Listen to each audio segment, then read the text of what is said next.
Chapter 13. Asking the Wrong Questions. That's one of the most obvious riddles I've ever heard. As soon as Harry opened his eyes in the Ravenclaw first-year boys' dormitory on the morning of his first full day at Hogwarts, he knew something was wrong.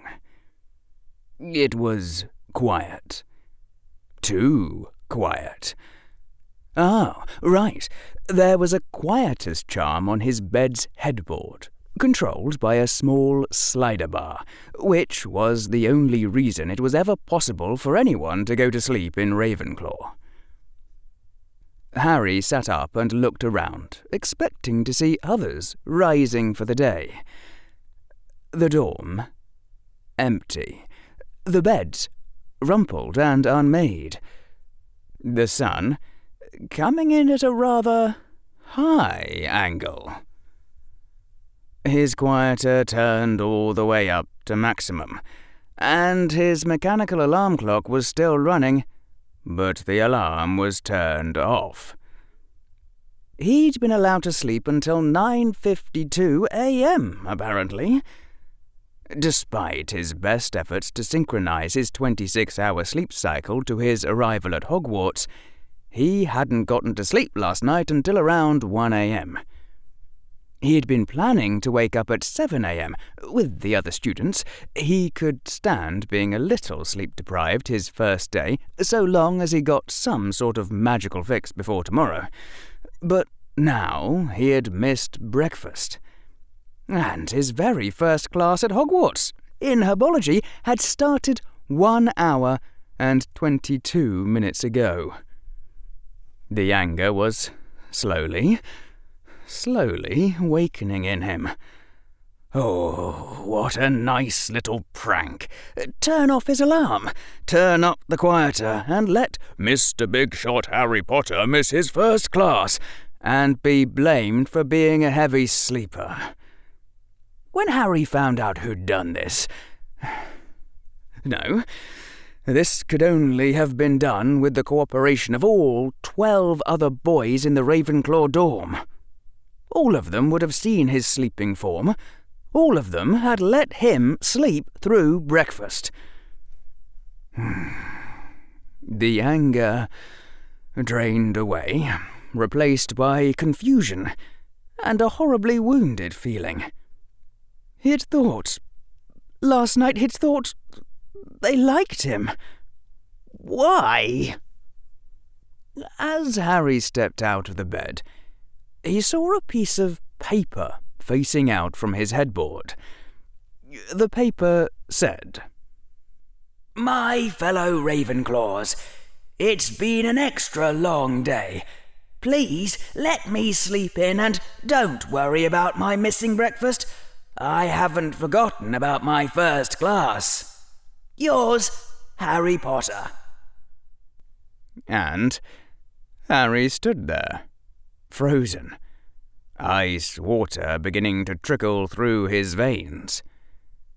The paper was in his own handwriting, in his own mechanical pencil, and he didn't remember writing it. And Harry squinted at the piece of paper, and unless he was imagining it, the words, "I haven't forgotten," were written in a different style, as if he was trying to tell himself something. Had he known he was going to be obliviated? Had he stayed up late, committed some sort of crime or covert activity, and then... But he didn't know the Obliviate spell. Had someone else? What? A thought occurred to Harry.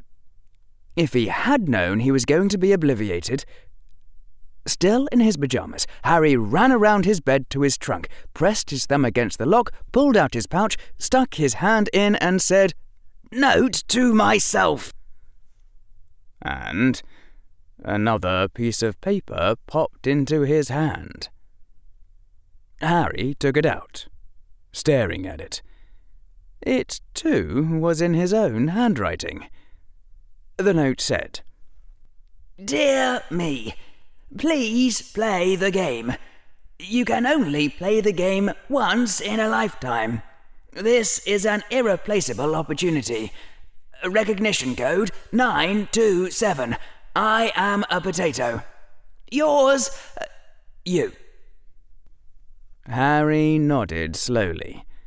Recognition code 927, I am a potato, was indeed the message he had worked out in advance, some years earlier, while watching TV, that only he would know, if he had to identify a duplicate of himself as being really him, or something.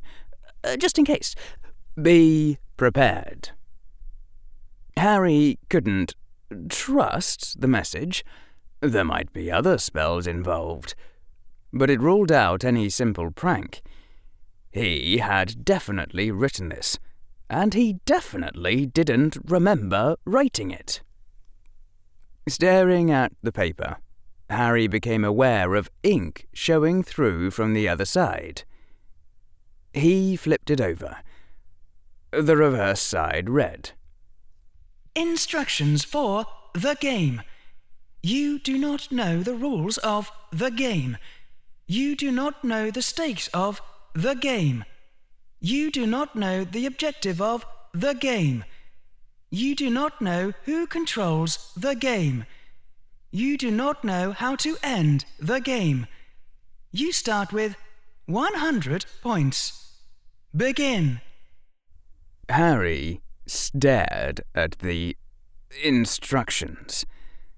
This side wasn't handwritten. The writing was perfectly regular, hence artificial.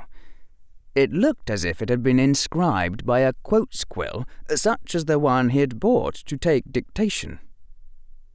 He had absolutely no clue what was going on. Well, step 1 was to get dressed and eat. Maybe reverse that order. His stomach felt rather empty. He'd missed breakfast, of course, but he was prepared for that eventuality, having visualized it in advance. Harry put his hand into his pouch and said, "Snack bars," expecting to get the box of cereal bars he'd bought before departing for Hogwarts. What popped up did not feel like a box of cereal bars. When Harry brought his hand into his field of vision, he saw 2 tiny candy bars, not nearly enough for a meal, attached to a note, and the note was inscribed in the same writing as the game instructions. The note said, "Attempt failed. -1 point. Current points 99. Physical state, still hungry.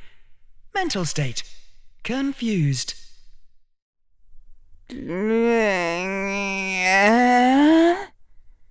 Harry's mouth said, without any sort of conscious intervention or decision on his part.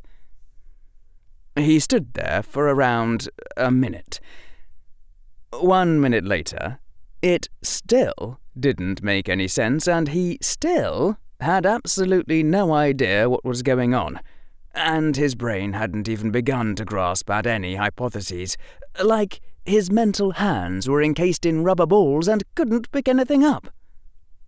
His stomach, which had its own priorities, suggested a possible experimental probe.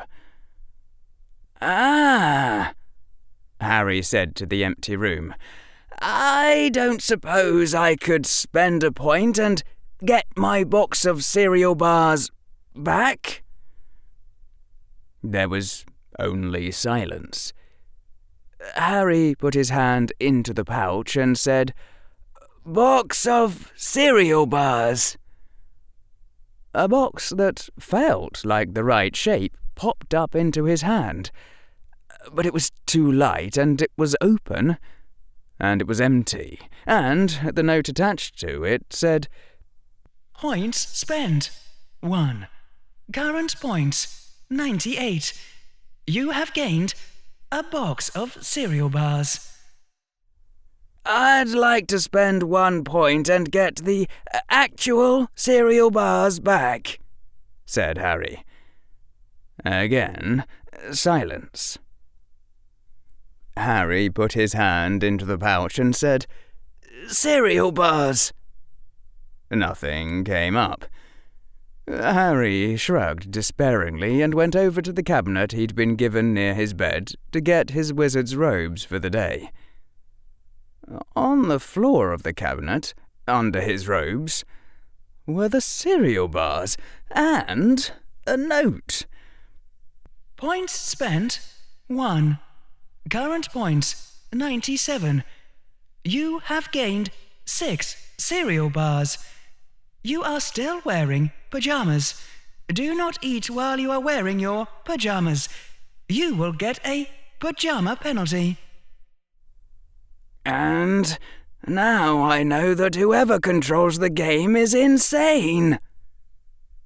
My guess is that the game is controlled by Dumbledore, Harry said out loud.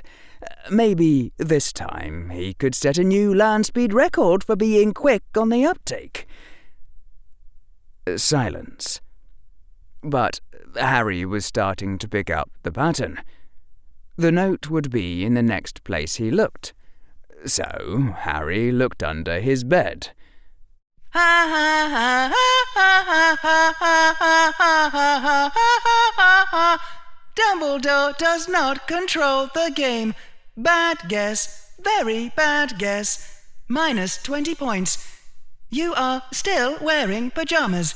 It is your 4th move and you are still wearing pyjamas. Pyjama penalty, minus 2 points. Current points, 75. Well, that was a puzzler, all right. It was only his first day at school, and once you ruled out Dumbledore, he didn't know the name of anyone else here who was this crazy. His body more or less on autopilot, Harry gathered up a set of robes and underwear, pulled out the cavern level of his trunk. He was a very private sort of person, and someone might walk into the dorm. Got dressed, and then went back upstairs to put away his pyjamas. Harry paused before pulling out the cabinet drawer that held his pyjamas. If the pattern here held true... "How can I earn more points?" Harry said out loud. Then he pulled out the drawer. Opportunities to do good are everywhere, but darkness is where the light needs to be. Cost of question, 1 point. Current points, 74. Nice underwear. Did your mother pick them out? Harry crushed the note in his hand, face flaming scarlet. Draco's curse came back to him. Son of a mudblood! At this point, he knew better than to say it out loud. He would probably get a profanity penalty. Harry girded himself with his moleskin pouch and wand. He peeled off the wrapper off one of his cereal bars and threw it into the room's rubbish bin, where it landed atop a mostly uneaten chocolate frog, a crumpled envelope, and some green and red wrapping paper. He put the other cereal bars into his moleskin pouch. He looked around in a final, desperate, and ultimately futile search for clues. And then Harry left the dorm, eating as he went, in search of the Slytherin dungeons. At least, that's what he thought the line was about. Trying to navigate the halls of Hogwarts was probably not quite as bad as wandering around inside an Escher painting. That was the sort of thing you said for rhetorical effect, rather than for its being true. A short time later, Harry was thinking that, in fact, an Escher painting would have both pluses and minuses compared to Hogwarts. Minuses: no consistent gravitational orientation. Pluses: At least the stairs wouldn't move around while you were still on them. Harry had originally climbed 4 flights of stairs to get to his dorm. After clambering down no fewer than 12 flights of stairs without getting anywhere near the dungeons, Harry concluded that 1. An Escher painting would be a cakewalk by comparison. 2. He was somehow higher in the castle than when he'd started. And 3. He was so thoroughly lost that he wouldn't have been surprised to look out of the next window and see 2 moons in the sky. Backup plan A had been to stop and ask for directions, but there seemed to be an extreme lack of people wandering around, as if the beggars were all attending class the way they were supposed to or something. Backup plan B. "I'm lost," Harry said out loud. "Can, the spirit of Hogwarts Castle help me? Or something?"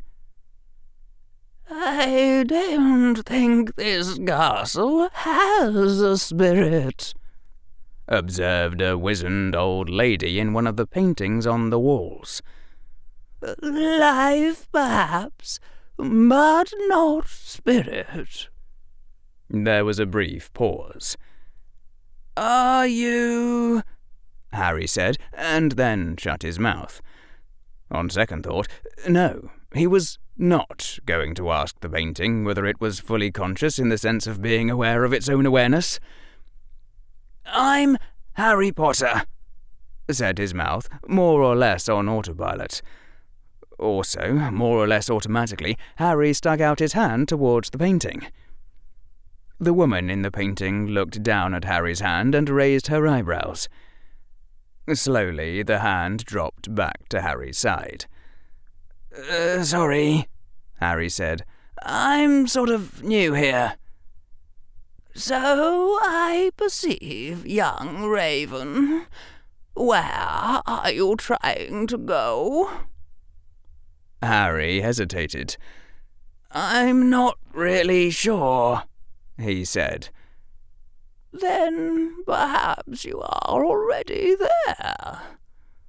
"Well, wherever I am trying to go, I don't think this is it." Harry shut his mouth, aware of just how much he was sounding like an idiot. "Let me start over. I'm playing this game, only I don't know what the rules are." That didn't really work either, did it? "Okay, third try. I'm looking for opportunities to do good so I can score points, and all I have is this cryptic hint about how darkness is where the light needs to be, so I was trying to go down, but I seem to keep going up instead." The old lady in the painting was looking at him rather sceptically. Harry sighed. My life tends to get a bit peculiar."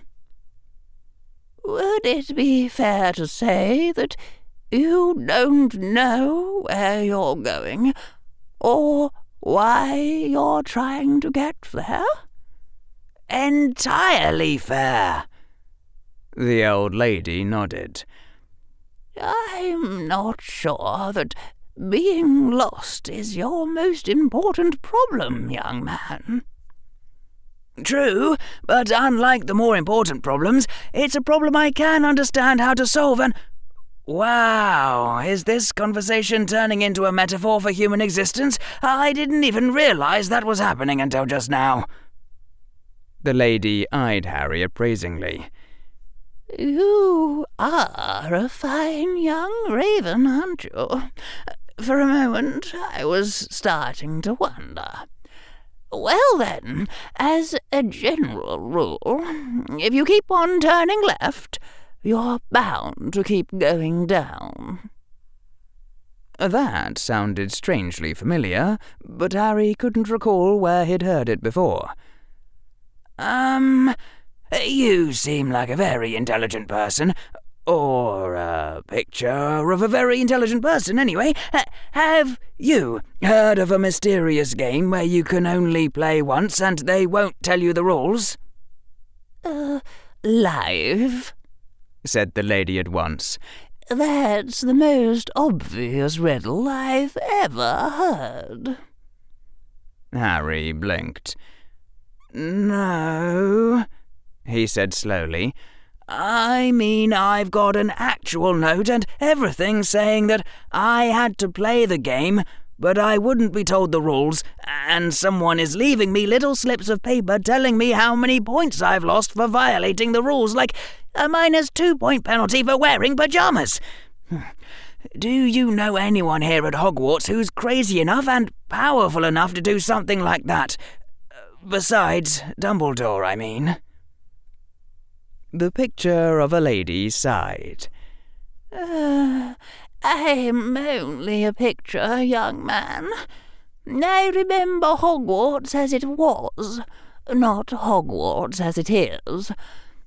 All I can tell you is that if this were a riddle, the answer would be that the game is life, and that while we do not make all the rules ourselves, the one who awards or takes points is always you. If it is not riddle, but reality, then I do not know. Harry bowed very low to the picture. Thank you, milady. The lady curtsied to him. I wish I could say that I'll remember you with fondness, she said, but I probably won't remember you at all. Farewell, Harry Potter. He bowed again in reply, and started to climb down the nearest flight of stairs. 4 left turns later, he found himself staring down a corridor that ended, abruptly, in a tumbled mound of large rocks, as if there had been a cave-in, only the surrounding walls and ceiling were intact and made of quite regular castle stones. "All right," Harry said to the empty air. "I give up. I'm asking for another hint. How do I get to where I need to go?" "A hint? A hint, you say?" The excited voice came from a painting on the wall not far away. This one a portrait of a middle-aged man in the loudest pink robes that Harry had ever seen or even imagined. In the portrait he was wearing a droopy old pointed hat with a fish on it. Not a drawing of a fish, mind, but a fish. "Yes!" Harry said. A hint, I say. Only not just any hint. I'm looking for a specific hint. It's for a game I'm playing." Yes, a hint for the game. You're Harry Potter, aren't you? I'm Cornelian Flubberwalt. I was told by Erin the Consort, who was told by Lord Weaselnose, who was told by... I forget, really. But it was a message for me to give to you. For me. No one's cared about me, you know. I don't know how long. Maybe ever. I've been stuck down here in this bloody useless old corridor. A hint. I have your hint. It will only cost you 3 points. Do you want it? Yes, I want it. Harry was aware that he probably ought to keep his sarcasm under control, but he just couldn't seem to help himself. The darkness can be found between the green study rooms and McGonagall's transfiguration class. That's the hint. And get a move on. You're slower than a sack of snails. -10 points for being slow. Now you've got 61 points. That was the rest of the message. Thank you, Harry said. He was really getting behind on the game here. I don't suppose you know where the message originally came from, do you? It was spoken by a hollow voice that belled forth from a gap in the air itself, a gap that opened upon a fiery abyss. That's what they told me. Harry was no longer sure, at this point, whether this was the sort of thing he ought to be sceptical about, or the sort of thing he should just take in his stride. And how can I find the line between the green study rooms and transfiguration class? Just spin back around and go left, right, down, down, right, left, right, up and left again. You'll be at the green study room, and if you go in and walk straight out the opposite side, you'll be in a big curvy corridor that goes to an intersection, and on the right side of that intersection will be a long straight hallway that goes to the transfiguration classroom. The figure of the middle-aged man paused. At least that's how it was when I was in Hogwarts. This is a Monday on an odd-numbered year, isn't it? Pencil and mechanical paper, Harry said to his pouch. Cancel that. Paper and mechanical pencil. He looked up. Could you repeat that? After getting lost another 2 times, Harry felt that he was beginning to understand the basic rule for navigating the ever-changing maze that was Hogwarts. Namely, ask a painting for directions. If this reflected some sort of incredibly deep life lesson, he couldn't figure out what it was. The green study room was a surprisingly pleasant space, with sunlight streaming in from the windows of green-stained glass that showed dragons in calm pastoral scenes. It had chairs that looked extremely comfortable, and tables that seemed very well suited to study in the company of 1 to 3 friends. Harry couldn't actually walk straight through and out the door the other side.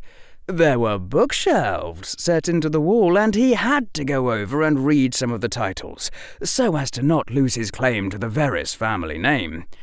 But he did it quickly, mindful of the complaint about being slow, and then went out the other side. He was walking down the big curvy corridor when he heard a young boy's voice cry out. At times like this, Harry had an excuse to sprint all out, with no regards for saving energy, or doing proper warm-up exercises, or worrying about crashing into things. A sudden, frantic flight that nearly came to an equal sudden halt as he almost ran over a group of 6 first-year Hufflepuffs, who were huddled together, looking rather scared and like they desperately wanted to do something but couldn't figure out what, which probably had something to do with the group of 5 older Slytherins who seemed to be surrounding another young boy. Harry was suddenly rather angry. "Excuse me!" shouted Harry at the top of his lungs. It might not have been necessary. People were already looking at him, but it certainly served to stop all the action cold. Harry walked past the cluster of Hufflepuffs towards the Slytherins. They looked down at him with expressions that ranged from anger to amusement to delight. Part of Harry's brain was screaming in panic that these were much older and bigger boys who could stomp him flat. Another part said dryly that anyone caught seriously stomping the boy who lived was in for a whole world of trouble, especially if they were a pack of older Slytherins and there were 7 Hufflepuffs who saw it, and that the chance of them doing him any permanent damage in the presence of witnesses was nearly 0. The only real weapon the older boys had against him was his own fear, if he allowed that. Then Harry saw that the boy they had trapped was Neville Longbottom. Of course. That settled it. Harry had decided to apologize humbly to Neville, and that meant Neville was his. How dare they?" Harry reached out and grabbed Neville by the wrist and yanked him out from between the Slytherins, the boy stumbling in shock as Harry pulled him out and, in nearly the same motion, pushed his own way through the same gap. Harry stood in the centre of the Slytherins where Neville had stood, looking up at the much older, larger, and stronger boys. "Hello," Harry said. "I'm the boy who lived." There was a rather awkward pause. No one seemed to know where the conversation was supposed to go from there. Harry's eyes dropped downwards and saw some books and papers scattered around the floor. Oh, the old game where you let the boy try to pick up his books and then knock them out of his hand again. Harry couldn't remember ever being the object of that game himself, but he had a good imagination, and his imagination was making him furious. Well, once the larger situation was resolved, it would be easy enough for Neville to come back and pick up his materials, provided that the Slytherin stayed too intent on him to think of doing anything to the books. Unfortunately, his straying eyes had been noted. "Ah," said the largest of the boys. "Did you want the widow books?" "Shut up," Harry said coldly. "Keep them off balance. Don't do what they expect. Don't fall into a pattern that calls for them to bully you." "Is this part of some incredibly clever plan that will gain you future advantage, or is it as pointless a disgrace to the name of Salazar Slytherin as it—" The largest boy shoved Harry Potter hard, and he went sprawling out of the circle of Slytherins into the hard stone floor of Hogwarts. And the Slytherins laughed. Harry rose up in what seemed to him like terribly slow motion. He didn't know yet how to use his wand, but there was no reason to let that stop him, under the circumstances. "I'd like to pay as many points as it takes to get rid of this person," Harry said, pointing with his finger to the largest Slytherin. Then Harry lifted his other hand, said, "Abracadabra," and snapped his fingers. At the word abracadabra, 2 of the Hufflepuffs screamed, including Neville. 3 other Slytherins leapt desperately out of the way of Harry's finger, and the largest Slytherin staggered back with an expression of shock, a sudden splash of red decorating his face and neck and chest. Harry had not been expecting that. Slowly, the largest Slytherin reached up to his head and peeled off the pan of cherry pie that had just draped itself over him. The largest Slytherin held the pan in his hand for a moment, staring at it, then dropped it to the floor.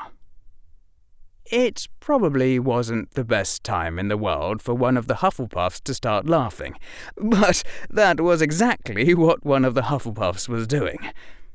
Then Harry caught sight of the note on the bottom of the pan. "Hold on," Harry said, and darted forward to pick up the note. "This note's for me, I think." "You?" growled the largest Slytherin. "You are going to look at this!" shouted Harry, brandishing the note at the older Slytherin. "I mean, just look at this. Can you believe I'm being charged 30 points for shipping and handling on one lousy pie? 30 points! I'm turning a loss on the deal even after rescuing an innocent boy in distress. And storage fees? Conveyance charges? Drayage costs? How do you get drayage costs on a pie?" There was another one of those awkward pauses. Harry thought deadly thoughts at whichever Hufflepuff couldn't seem to stop giggling. That idiot was going to get them hurt. Harry stepped back and shot the Slytherins his best lethal glare. Now, go away or I'll just keep making your existence more and more surreal until you do. Let me warn you, messing with my life tends to make your life a little hairy. Get it? In a single, terrible motion, the largest Slytherin whipped his wand out to point at Harry, and in the same instance was hit on the other side of his head by another pie. This one, bright blueberry. The note on this pie was rather large and clearly readable. You might want to read the note on that pie, Harry observed. I think it's for you this time. The Slytherin slowly reached up, took the pie pan, turned it over with a wet gloop that dropped more blueberry on the floor, and read the note that said, Warning! No magic may be used on the contestant while the game is in progress. Further interference in the game will be reported to the game authorities. The expression of sheer bafflement on the Slytherin's face was a look of art. Harry thought that he might be starting to like this game controller. Look, Harry said, you want to call it a day? I think things are spiralling out of control here. How about you go back to Slytherin and I go back to Ravenclaw, and we all just cool down for a bit, okay? I've got a better idea, hissed the largest Slytherin. How about if you accidentally break all your fingers? How in Merlin's name do you stage a believable accident after making the threat in front of a dozen witnesses? You idiot! The largest Slytherin, slowly, deliberately, reached out towards Harry's hands, and Harry froze in place, the part of his brain that was noticing the other boy's age and strength finally managing to make itself heard, screaming, "What the heck am I doing?" "Wait!" said one of the other Slytherins, his voice suddenly panicky. "Stop! You shouldn't actually do that!" The largest Slytherin ignored him, taking Harry's right hand firmly in his left hand, and taking Harry's index finger in his right hand. Harry stared the Slytherin straight in the eyes. Part of Harry was screaming. This wasn't supposed to happen. This wasn't allowed to happen. Grown-ups would never let something like this actually happen. Slowly, the Slytherin started to bend his index finger backwards. "He hasn't actually broken my finger, and it is beneath me to so much as flinch until he does. Until then, this is just another attempt to cause fear." "Stop!" said the Slytherin who had objected before. "Stop this! It's a very bad idea!" "I rather agree," said an icy voice, an older woman's voice. The largest Slytherin let go of Harry's hand and jumped backwards as if burned. "Professor Sprout!" cried one of the Hufflepuffs, sounding as glad as anyone Harry had ever heard in his life. Into Harry's field of vision, as he turned, stalked a dumpy little woman with messily curled grey hair and clothes covered with dirt. She pointed an accusing finger at the Slytherins. "Explain yourselves," she said. "What are you doing with my Hufflepuffs and—" she looked at him, "my fine student Harry Potter?" Uh-oh. That's right. It was her class I missed this morning. "He threatened to kill us," blurted one of the other Slytherins, the same one who'd called for a halt. What? Harry said blankly. I did not. If I was going to kill you, I wouldn't make public threats first. A third Slytherin laughed helplessly and then stopped abruptly as the other boys shot him deadly glares. Professor Sprout had adopted a rather sceptical expression. What death threat would this be, exactly? The killing curse! He pretended to use the killing curse on us! Professor Sprout turned to look at Harry. Yes, quite a terrible threat from an 11-year-old boy. Though still not something you should ever dream of pretending, Harry Potter. I don't even know the words to the killing curse, Harry said promptly. And I didn't have my wand out at any time. Now Professor Sprout was giving Harry a sceptical look. I suppose this boy hit himself with 2 pies, then? He didn't use his wand, blurted one of the young Hufflepuffs. I don't know how he did it either. He just snapped his fingers and there was pie. Really? Said Professor Sprout after a pause. She drew her own wand. I won't require it, since you do seem to be the victim here. But would you mind it if I checked your wand to verify that? Harry took out his wand. What do I... Prior incantato, said Sprout. She frowned. That's odd. Your wand doesn't seem to have been used at all. Harry shrugged. It hasn't, actually. I only got my wand and school books a few days ago. Sprout nodded. Then we have a clear case of accidental magic from a boy who felt threatened. And the rules plainly state that you are not to be held responsible. As for you... She turned to the Slytherins. Her eyes dropped deliberately to Neville's books lying on the floor. There was a long silence, during which she looked at the 5 Slytherins. 3 points from Slytherin. Each, she said finally. And 6 from him. Pointing to the boy covered in pie. Don't ever meddle with my Hufflepuffs again, or my student Harry Potter either. Now go. She didn't have to repeat herself.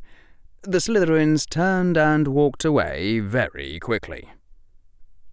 Neville went and started picking up his books. He seemed to be crying, but only a little. It might have been from delayed shock, or it might have been because the other boys were helping him. Thank you very much, Harry Potter, Professor Sprout said to him. 7 points to Ravenclaw, 1 for each Hufflepuff you helped protect. And I won't say anything more. Harry blinked. He'd been expecting something more along the lines of a lecture about keeping himself out of trouble and a rather severe scolding for missing his very first class. Maybe he should have gone to Hufflepuff. Sprout was cool. Scourgify, Sprout said to the mess of pie on the floor, which promptly vanished. And she left, walking along the hall that led to the green study room. How did you do that? Hissed one of the Hufflepuff boys as soon as she was gone. Harry smiled smugly. I can make anything I want happen just by snapping my fingers. The boy's eyes widened. Really? No, said Harry. But when you're telling everyone this story, be sure to share it with Hermione Granger in first year Ravenclaw. She has an anecdote you might find amusing. He had absolutely no clue what was happening, but he wasn't about to pass up the opportunity to add to his growing legend. Oh, and what was all that about the killing curse? The boy gave him a strange look. You really don't know? If I did, I wouldn't be asking. The words to the killing curse are... The boy swallowed, and his voice dropped to a whisper, and he held his hands away from his sides as if to make it very clear that he wasn't holding a wand.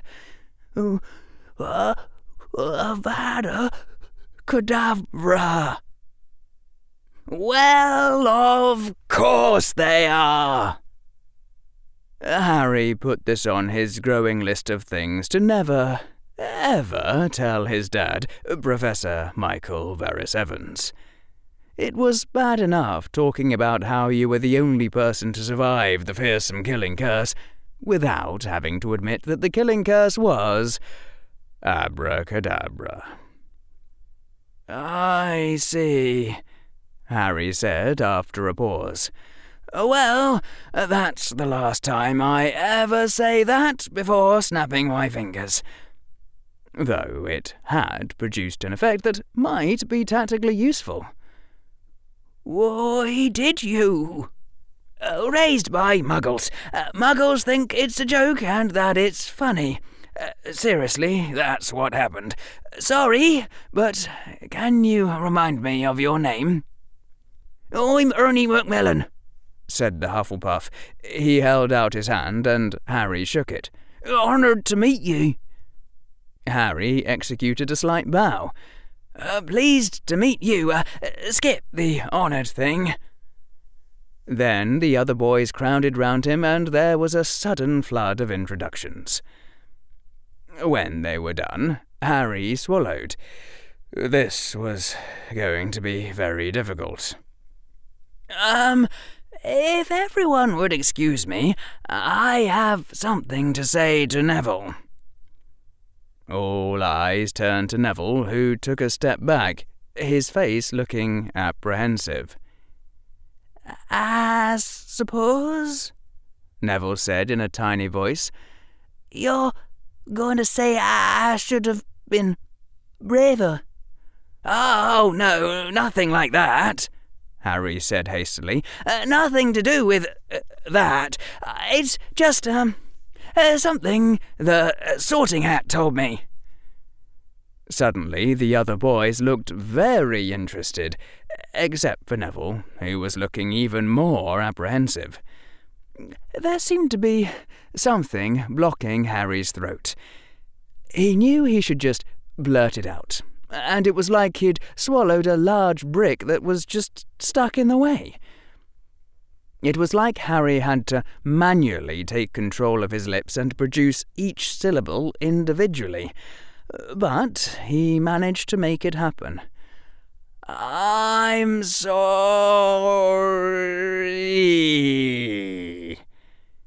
He exhaled and took a deep breath. For what I did, the other day. You don't have to be gracious about it or anything. I'll understand if you just hate me. This isn't about me trying to look cool by apologizing, or your having to accept it. What I did was wrong. There was a pause. Neville clutched his books tighter to his chest. Where did you do it? He said in a thin, wavering voice. He blinked as if trying to hold back tears. Why does everyone do that to me? Even the boy who lived? Harry suddenly felt smaller than he ever had in his life. I'm sorry, Harry said again, his voice now hoarsened. It's just... you looked scared. It was like a sign over your head saying victim. And I wanted to show you that things don't always turn out badly, that sometimes the monsters give you chocolate. I thought if I showed you that, you might realise there wasn't so much to be afraid of." "But there is," whispered Neville. "You saw it today. There is." "They wouldn't have done anything really bad in front of witnesses. Their main weapon is fear. That's why they target you, because they can see you're afraid. I wanted to make you less afraid, show you that the fear was always worse than the thing itself.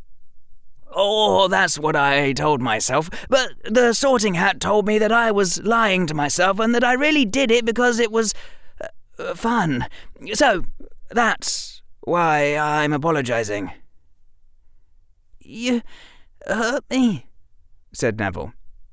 "Just now, when you grabbed me and pulled me away from them." Neville held out his arm and pointed to where Harry had grabbed him. "I might have a bruise here later from how hard you pulled. You hurt me worse than anything the Slytherins did by bumping into me, actually." "Neville," hissed Ernie. "He was trying to save you." "I'm sorry," whispered Harry. "When I saw that, I just got really angry." Neville looked at him steadily. "So, you yanked me out really hard and put yourself in where I was and went, 'Hello, I'm the boy who lived.'" Harry nodded. "I think you're going to be really cool someday," Neville said. "But right now, you're not." Harry swallowed the sudden knot in his throat and walked away. He continued down the corridor to the intersection, then turned left into a hallway and kept on walking blindly. What was he supposed to do here? Never get angry? He wasn't sure he could have done anything without being angry, and who knows what would have happened to Neville and his books then? Besides, Harry had read enough fantasy books to know how this one went. He would try to suppress the anger, and he would fail, and it would keep coming out again. And after this whole long journey of self-discovery, he would learn at the end that his anger was a part of himself, and that only by accepting it could he learn to use it wisely. Star Wars was the only universe in which the answer actually was that you were supposed to cut yourself off completely from negative emotions, and something about Yoda had always made Harry hate the little green moron. So, the obvious time-saving plan was to skip the journey of self-discovery and go straight to the part where he realised that only by accepting his anger as part of himself could he stay in control of it. The problem was that he didn't feel out of control when he was angry. The cold rage made him feel like he was in control. It was only when he looked back that events as a whole seemed to have blown up out of control, somehow. He wondered how much the game controller cared about that sort of thing, and whether he had won or lost points for it. Harry himself felt like he'd lost quite a few points, and he was sure the old lady in the picture would have told him that his was the only opinion that mattered. And Harry was also wondering whether the game controller had sent Professor Sprout. It was the logical thought. The note had threatened to notify the game authorities. And then, there Professor Sprout was. Maybe Professor Sprout was the game controller. The head of House Hufflepuff would be the last person anyone would suspect.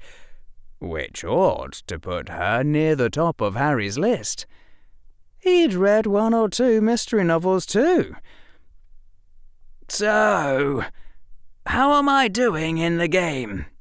Harry said out loud. A sheet of paper flew over his head as if someone had thrown it from behind him. Harry turned around, but there was no one there. And when Harry turned forwards again, the note was settling to the floor. The note said, Points for style, 10. Points for good thinking, minus 3 million. Ravenclaw house points bonus, 70. Current points, minus 2,999,871. Turns remaining, 2. Minus 3 million points? Harry said indignantly to the empty hallway. That seems excessive. I want to file an appeal with the game authorities. And how am I supposed to make up 3 million points in the next 2 turns? Another note flew over his head. Appeal failed. Asking the wrong questions, minus 1 trillion points. Current points, minus 1,2,999,871. Turns remaining, 1. Harry gave up. With 1 turn remaining, all he could do was take his best shot, even if it wasn't very good. My guess is that the game represents life. A final sheet of paper flew over his head, reading, Attempt failed. Failed. Failed. Failed. Current points, minus infinity. You have lost the game. Final instruction. Go to Professor McGonagall's office. The last line was in his own handwriting. Harry stared at the last line for a while, then shrugged. Fine. Professor McGonagall's office it would be. If she was the game controller... Okay, honestly, Harry had absolutely no idea how he would feel if Professor McGonagall was the game controller. His mind was just drawing a complete blank. It was literally unimaginable. A couple of portraits later, it wasn't a long trip, Professor McGonagall's office wasn't far from her Transfiguration classroom, at least not on Mondays, on odd-numbered years. Harry stood outside the door to her office. He knocked. Come in, said Professor McGonagall's muffled voice. He entered.